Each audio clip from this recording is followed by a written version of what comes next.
Tiga. Halo semuanya, hari ini saya bersama Bibi, seorang Katolik dari Fakultas Teknik Informatika. Kita akan menanyakan beberapa pertanyaan mengenai Katolik. Oke, Mas Bibi sudah siap untuk menjawab pertanyaan saya? Enggak, siap. Siap, oke. Apa nilai utama dalam agama Katolik, Mas Bibi? Tolong jelaskan ke kamera, Mas Bibi. Nilai utama. Nah, nilai utamanya itu ada di kitab Injil, itu ada dari kan ada perjanjian baru. Perjanjian lama kan ada 10 perintah Allah, itu juga termasuk nilai utama. Yes.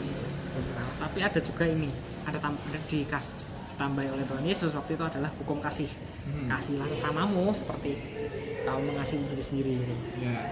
Itu hukum kasih namanya. Ya. Itu. Nah, puas.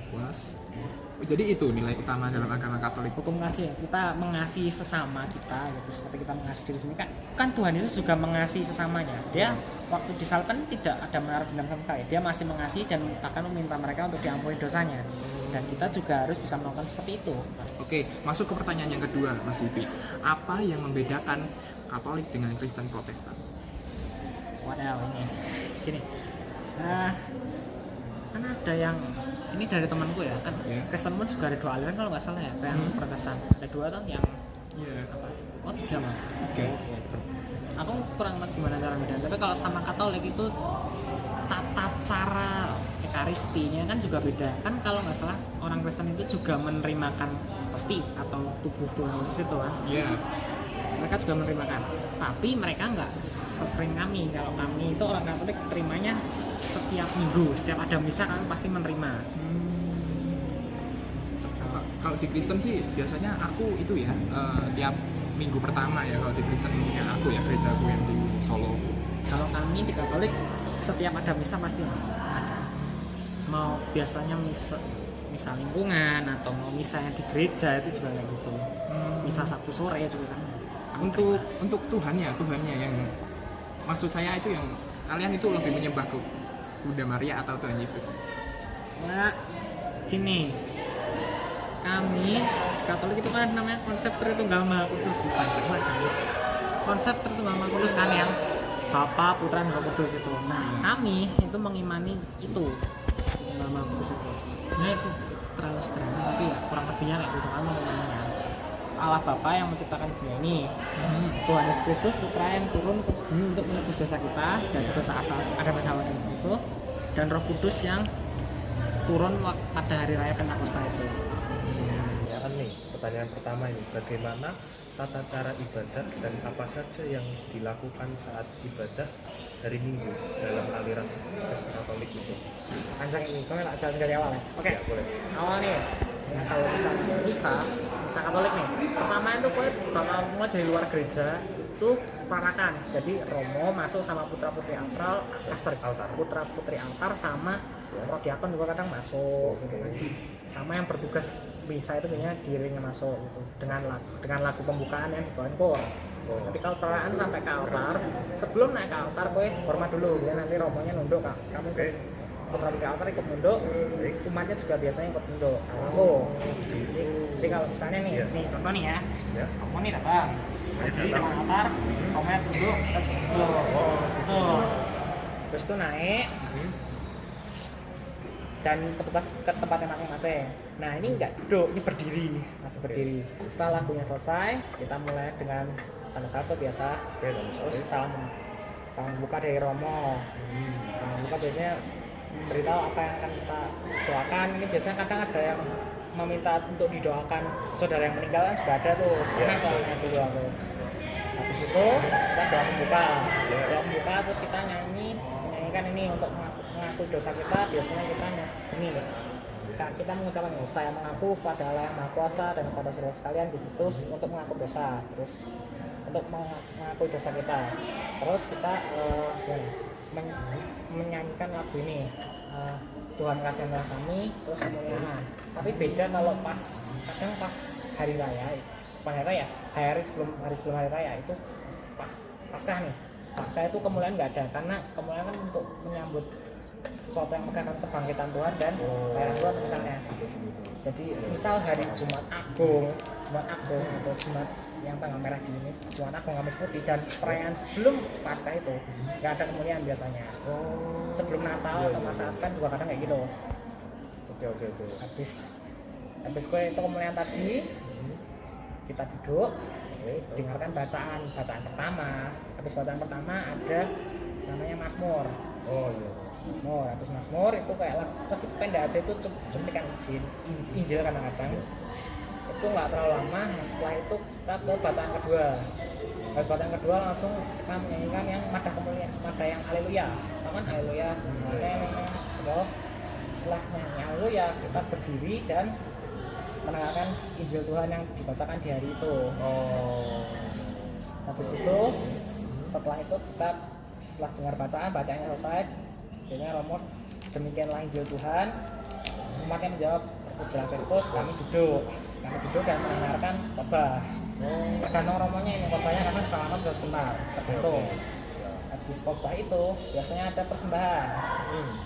Persembahan itu kalau persembahan itu dari bawah, ada yang dari bawah nanti bawa persembahan berupa roti anggur. Kalau yang umatnya kadang yang kalau ini loh iuran, itu biasanya dipakai buat bantu orang sekitar, atau dipakai buat membenahi gereja. Soalnya gereja kan juga benahi dikit, soalnya kayak gereja ya bisa. Habis itu kita ini ada namanya itu kalau di tugas altar ya, itu ada namanya pelayanan pertama, pelayanan kedua. Pelayanan pertama itu kami yang kita altar itu membawakan roti dari meja, kan kita hari meja dulu, bawakan romonya. Itu pelayanan pertama. Habis itu nanti kami memberikan selak. Oke, terus kita ini. Oh ya, ini aku lupa. Setelah persembahan tadi harusnya ada doa umat dulu. Oh iya, doa umat. Tahu kan? Doa umat. Ini mendoakan bersama. Lalu baru namanya kita pelayanan pertama. Pelayanan pertama kami ada syahadat. Setelah syahadat yang kita akan turun kan bukan perlu dinyanyikan lagu kudus dulu. Setelah kudus kami turun ke sebelah, tergantung, kadang di bawahnya meja, kadang di sebelah sampingnya meja sini kami tunduk dan membunyikan lonceng untuk kan kalau misalnya di Katolik itu ada pas misa Romo ngangkat roti, inilah tubuhmu yang misalkan bagiku, itu kan lonceng. Nah loncengnya itu yang bunyiin putra putri altar pas mereka di bawah ini ya, tunduk mereka di bawah itu. Nah itu setelah proses itu terus kami doa, terus menyanyikan anak domba Allah, lalu baru diterimakan komuni. Kadang pakai anggurnya, kadang enggak. Habis terima komuni baru doa. Itu doa. Setelah komuni, kemudian kadang ada pelayanan kedua yang bantu Romo bersih-bersih. Setelah itu pengumuman, kadang doa komuni dan juga kadang jadi doa penutupan juga. Habis pengumuman kami diminta berdiri untuk perayaan keluar. Habis itu ngomongnya perayaan keluar dan kami dipersilakan keluar. Itu. Oh ini tambahan lagi. Setelah Injil kan nanti ada homili, ada khotbah kan, homili nggak salah. Habis homili itu ada ini syahadat paramaso. Itu apa yang diucapkan paramaso dulu. Situ ya prosesnya kayak gitu. Panjang kan? Wah, sangat panjang dan lengkap sekali nih Mas Bibi ini ya. Nah, kita ada pertanyaan lagi nih. Bagaimana puasa yang dilakukan di agama Kristen Katolik, dan bagaimana tata cara dan mengapa harus melakukan puasa itu? Ini hanya puasa saja. Oh, puasa ya. Puasa di sini kan itu kan 40 hari sebelum Paskah tuh loh. Nah, itu puasa yang namanya. Itu kami puasa juga selain mengimani itu juga melakukan apa yang dilakukan Tuhan Yesus waktu di padang pasir. Ingat nggak? 40 hari 40 malam. Kami melakukan itu juga. Tapi kalau buat itu kami puasa tuh hanya untuk orang yang fisiknya atau ini masih kuat. Contoh nih, nggak mau orang-orang yang udah sakit atau yang tua itu biasanya nggak dibolehin puasa. Kalau mau, tetap mau maksimal pantang. Misalnya nggak boleh makan daging atau apa gitu. Tapi kayak gitu. Kadang lo bisa ngelakuin itu pas Jumat. Kalau yang pantang itu bisa Jumat bisa terus. Kalau puasa ya kurang gitu. tapi nggak terlalu nggak gitu-gitu juga. Ya ini sama lah kayak puasa pada umumnya 1 bulan. Ya, seperti puasa pada umumnya Itu begitu ya. itu juga untuk ya menyadar yang makin mengimani kan rasanya kan. Iya iya. Nah, puasanya kayak gitu. Apalagi yang mau dijelasin dari puasa atau lebih kayak gitu sih. Sudah jelas sih. Itu sudah konsepnya secara luas dan umum begitu ya. Dalam puasa semua agama pun mengkonsepkan seperti itu ya puasanya. Ya, puasa kami juga mengimani Tuhan Yesus Iya. itu. Iya betul. Sama ini puasa itu, ini puasa juga untuk menyambut, ini juga menyambut, itu menyambut hari raya Paskah. Oh iya iya iya. Masa prapaskah itu ya. Masa prapaskah itu puasa itu. Oke. Gitu ya Mas Vicky ya. Oh ya, ini tambahan selama masa puasa itu orang Katolik itu juga ada namanya KPP. Apa itu? Itu sama puasa pembangunan. Jadi kami selama puasa itu juga menyisakan uang itu untuk diberikan ke yang kurang mampu biasanya. Itu KPP. Iya. Biasanya nanti dikasih perlingkungan, nanti dikasih kotak, ini nanti di sini uang sisa dimasukkan di situ. Per keluarga ada itu kotak dari kardus. Nanti dimasukkan di situ. Mas Vicky nih, kita ada pertanyaan lagi nih. Nah, selanjutnya ini. Nah, apa itu rosario? Apa artinya dan bagaimana cara menggunakannya? Rosario. Betul. Mohon maaf ya. Tapi kalau rosario, aku tahu cara penggunaan tapi secara itu kan kalung yang kita gunakan. Bukan cuma kalung, itu berkat juga itu kita Ada pakai untuk maknanya. doa.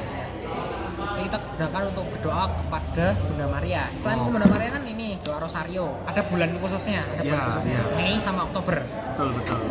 Itu dimana selama 30 hari penuh kita selalu doa rosario untuk berdoa pada Bunda Maria Betul. dan juga untuk mengimaninya. Kurang lebih intinya itu rosario. Penggunaannya ya ini kan ada salah tuh, kita mulai dari situ, kita ada saleh, terus mengucapkan percayakan Allah dan seterusnya, terus kemudian ada Bapa kami, kemuliaan pada Allah Bapa dan sebagainya, terus nanti ada salam Maria 3 kali, setelah ada sama kemuliaan lagi, terus kita kadang mendoakan dan merenungkan satu peristiwa tergantung harinya. Ada peristiwa sedih, bahagia, keselamatan, ada empat peristiwa kurang lebih itu. Setelah kita merenungkan satu misal temanya yang peristiwa sedih nih ya, yang Yesus didera ya kan, setelah kita merenungkan itu kita mendoakan salam Maria 10 kali, lalu merenungkan bagian kedua dari peristiwa itu. Setelah didera kan apa? Ditangkap, diinterogasi Ya, betul. Setelah lalu kita melanjutkan salam Maria dan gitu terus sampai salam Maria kita sampai 50 kali, alias sudah merenungkan 5 kali. Kan tadi awal ada 1, 10 kali salam Maria, peristiwa yang kedua salam Maria lagi 10 kali, kurang lebih kayak gitu. Itu rosario. Oh iya jelas. Novena beda lagi. Oh iya. Itu ya. Ini punya makna dari rosario ya. Nah kebetulan pertanyaan selanjutnya ini, hari besar apa saja yang ada di dalam agama Kristen Katolik? Hari besar apa itu? Jelaskan secara generalnya saja ya. Oke. Banyak soalnya. Ada kemarin tuh ada bahkan hari raya Yesus dibaptis di Sungai Yordan. Itu ada hari raya sendiri. Nah, yang bilang banyak, tapi yang aku sebutin yang umum aja ya. Paskah sama Natal itu udah yang pasti paling umum. Paskah itu kita merayakan kebangkitan Tuhan Yesus. Karena Natal itu adalah hari kelahirannya. Sebelum Paskah itu ada namanya Trihari Suci. Kamis Putih, Jumat Agung, sama Sabtu Suci. Kamis Putih itu kita merayakan perjamuan malam terakhir yang sebelum Yesus akhirnya ditangkap di Taman Getsemani. Itu Kamis Putih. Jumat Agung itu adalah hari di mana Yesus wafatnya itu. Dan Sabtu Suci adalah, kalau bahasa yang lebih gampang itu perayaan malam Paskah, malam sebelum Paskah. Dan akhirnya dirayakan puncaknya ada di Paskahnya di hari Minggu pagi. Oke. Sangat jelas sekali ya nih ya tentang penjelasannya ya. Baik, kita akan lanjut ke sesi berikutnya ya. Terima kasih ya Mas Vicky ya.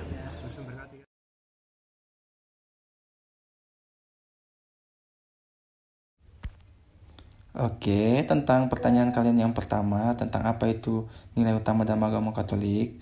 Dari yang ku tahu itu sebenarnya ada 7. Nah, dari 7 itu seperti kasih, iman, harapan, keadilan, pengampunan, kesucian, serta yang paling terakhir itu kebaikan.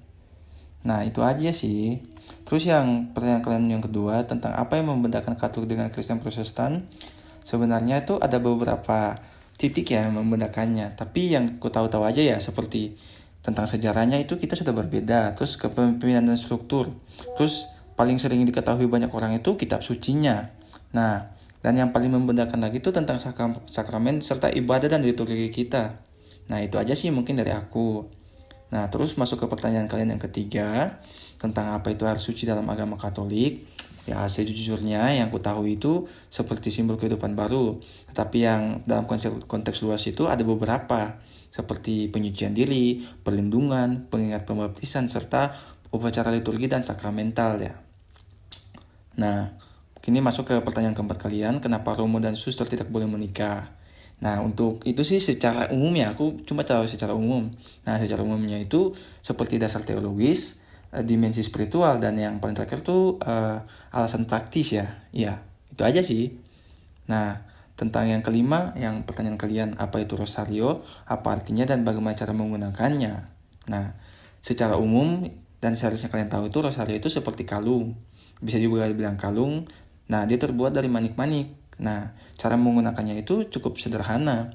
Ya, cara menggunakannya itu melibatkan mengucapkan doa-doa tertentu sambil merenungkan peristiwa-peristiwa dalam kehidupan Tuhan Yesus dan Maria gitu. Apa itu menjawab? Terus yang tentang yang keenam, pertanyaan kalian, hari besar apa saja yang ada di dalam agama Katolik? Sebenarnya sih ada banyak, dan itu pun sejujurnya itu sama kayak Kristen, tapi yang ada beberapa sih yang berbeda ya, seperti yang ku tahu tentang Epifani, Pentakosta, Corpus Christi, All Souls, sama Hari Raya Santo Petrus dan Santo Paulus. Nah, itu yang kurasa itu mungkin berbeda. Terus yang ketujuh, mengapa dua Bapa Kami dan Katolik berbeda dalam agama Kristen Protestan? Ya, gimana ya? Kalian pasti tahu lah, secara umum gitu versi Alkitab yang berbeda kita udah itu paling pertama tuh. Terus yang kedua tuh tradisi dan liturgi. Dan yang paling ku tahu ya ada dua hal tuh, penekanan teologis serta variasi denominasi kita itu berbeda banget. Jadi wajar sih kalau doa Bapa Kami kita tuh agak berbeda.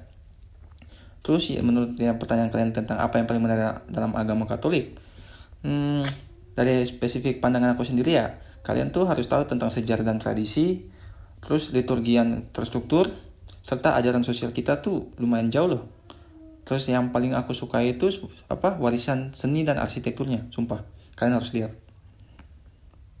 Dan untuk pertanyaan terakhir kalian, bagaimana peran Bunda Maria dalam agama Katolik? Ya, secara keseluruhan atau umum gitu, Bunda Maria itu memiliki peran yang sangat dihormati dan sentral dalam iman Katolik, baik sebagai Ibu Kristus atau Ibu Yesus, serta teladan dan kesalehan, maupun sebagai perantara dalam doa juga sih. Nah, penghormatan kepada Maria itu mencerminkan keyakinan akan kasih dan perhatian Tuhan kepada umatnya. Oke, mungkin sekian dari aku. Terima kasih.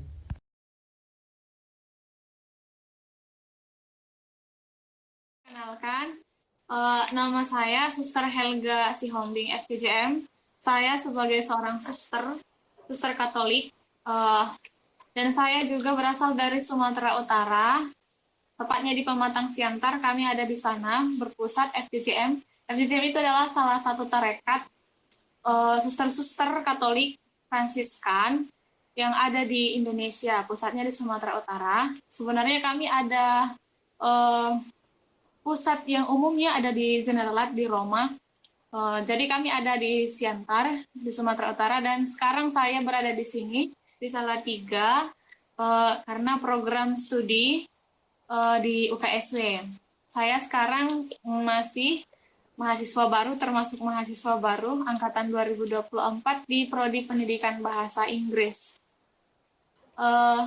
Dan saya tamat SMA tahun 2019 dan sekarang usia saya sekitar 24 tahun. Nilai utama dalam agama Katolik adalah yang saya ketahui dan saya alami sampai saat ini, yang boleh saya bagikan adalah nilai-nilai kasih. Karena menurut saya itu adalah prinsip yang diajarkan Yesus Kristus untuk memerintahkan umat untuk mengasihi Allah. Untuk mengasihi Allah dengan sepenuh hati. Kita dapat mengasihi Allah, dapat juga mengasihi sama manusia dengan cara-cara sederhana. Misalnya kita membantu teman kita membantu orang-orang yang ada di sekitar kita yang sangat membutuhkan. Hal-hal mengasihi tidak hal-hal yang terlalu besar, tetapi dari hal-hal kecil kita dapat melihat apa yang menjadi kebutuhan mereka. Itu adalah salah satu hal yang sangat penting dan sangat mungkin diharapkan oleh setiap orang untuk dihidupi ya, untuk dibagikan, untuk dialami, agar ia juga memperoleh kasih itu sendiri. Artinya jika saya dapat mengasihi, maka mungkin saya juga akan dikasihi oleh sesama saya, seperti itu.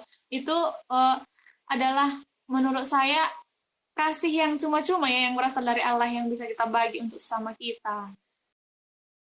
Yang membedakan Katolik dengan Kristen Protestan, pertama ya, ciri khas dari Katolik itu tanda kemenangan Kristus, yang mengartikan dalam nama Bapa dan Putra dan Roh Kudus, seperti itu ya kan Kak. Itu adalah ciri khas bisa kita kenal siapa Katolik, siapa nggak Katolik gitu. Seperti saya pada umumnya di UKSW, ketika melihat teman-teman saya, jika ada permulaan untuk doa permulaan pembelajaran, jika dosen mengajak ataupun sesama mengajak, saya bisa melihat siapa yang menjadi Katolik. Itu adalah ciri khas ataupun perbedaan yang sangat terlihat gitu, yang perbedaan saya terlihat.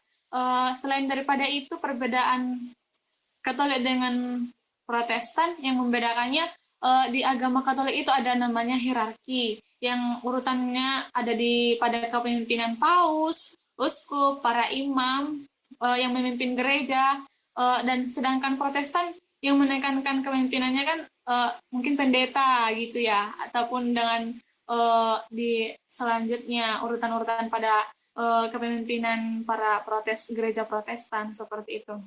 Salah satu juga tradisi dalam gereja Katolik yaitu mengakui tradisi suci seperti Alkitab. Sementara Protestan mungkin Alkitab juga, bahkan mereka juga lebih itu ya, lebih pada hafal semua untuk ayat-ayat kitab suci ketika mereka sedang berkhotbah di depan itu, seperti itu. Kalau untuk pada kami secara umum untuk gereja Katolik itu setidaknya setiap pagi ataupun waktu-waktu senggang seperti itu kita mengusahakan untuk membaca firman Tuhan pada satu hari itu. Misalnya apa yang menjadi pedoman atau bekal kita sepanjang hari itu, agar kita menjadi kuat atau bersemangat, menjadi semangat kita dalam melakukan pekerjaan kita. Apa yang bisa kita dengarkan dari Tuhan pada saat-saat hening seperti itu, kita bisa membacakan itu dan kita renungkan. Lalu apa yang kita dapat itu mungkin akan menjadi semangat kita untuk mengerjakan tugas harian kita dengan penyertaan Tuhan, seperti itu. Perbedaan lainnya dengan sakramen. Dalam gereja Katolik ada 7 sakramen, dan itu ada yang tidak diterima oleh umat atau awam biasa, dan ada juga yang tidak diterima oleh para biarawan biarawati atau hidup selibat seperti kami. Misalnya kan dalam gereja Katolik ada sakramen baptis, sakramen krisma, sakramen ekaristi, sakramen tobat, sakramen pengurapan orang sakit, sakramen satu lagi imamat. Sakramen imamat ini adalah yang diterima oleh para imam maupun paus atau uskup gitu. Itu adalah yang diterima oleh para imam. Tapi bagi kami kaum perempuan hidup selibat tidak menerima itu, tapi kami mengimani ataupun menjanjikan itu. Karena tadi masih 6 ya, satu lagi ya, yang ketujuh ya. Yang ketujuh itu sakramen perkawinan. Sakramen perkawinan itu adalah yang diterima oleh umat biasa atau awam biasa. Dan itu tidak kami terima, tidak diterima oleh para biarawan biarawati yang hidup selibat. Ketujuh sakramen itu semua diterima kecuali sesuai dengan konteksnya. Misalnya kalau saya seorang biarawan biarawati, saya tidak akan menerima namanya sakramen perkawinan. Maka yang akan diterima oleh biarawan berarti sakramen imamat. Dan kalau dia hidup berkeluarga atau berumah tangga, dia akan menerima sakramen perkawinan. Hanya itu yang mengecualikan dari antara ketujuh sakramen itu, yang membedakan antara umat biasa dengan hidup selibat, para biarawan biarawati dalam sakramen. Mungkin di dalam gereja Protestan mereka juga menerima sakramen ekaristi yang berupa komuni seperti itu, tapi untuk ketujuh sakramen itu seperti itu mungkin tidak tidak seperti yang dalam gereja Katolik yang sesuai saya pelajari, saya imani gitu ya. Dan perbedaan selanjutnya juga dalam agama Katolik, sesuai yang saya alami juga, Bunda Maria ataupun Santo Santa, para Santo Santa itu sangat diakui dalam gereja Katolik. Kenapa? Menurut dari kehidupan mereka, kisah-kisah kehidupan mereka, para Santo Santa yang sangat mengimani Yesus seperti itu juga perlu menjadi contoh ataupun teladan bagi para pengikut Yesus Kristus ataupun umat biasa seperti itu dalam mengimani Yesus. Misalnya kan ada yang mereka para Santo Santa yang dibunuh karena imannya seperti itu. Jadi itu kita juga belajar bagaimana kita juga agar teguh pada iman kita sendiri seperti itu. Dan untuk Bunda Maria juga kan ketika kita juga berdoa dalam gereja Katolik itu ada yang namanya doa Salam Maria seperti itu. Doa Salam Maria ini juga kan menjadi salah satu doa perantara kita untuk berdoa kepada Tuhan agar Tuhan juga membantu kita dalam setiap kegiatan kita melalui doa-doa Bunda Maria. Karena bagi yang dipercayai seperti itu ya, Bunda Maria itu adalah Bunda Yesus Kristus sendiri seperti itu. Itu menjadi salah satu hal yang paling tampak untuk perbedaan agama Kristen Protestan dan Kristen Katolik sih Kak.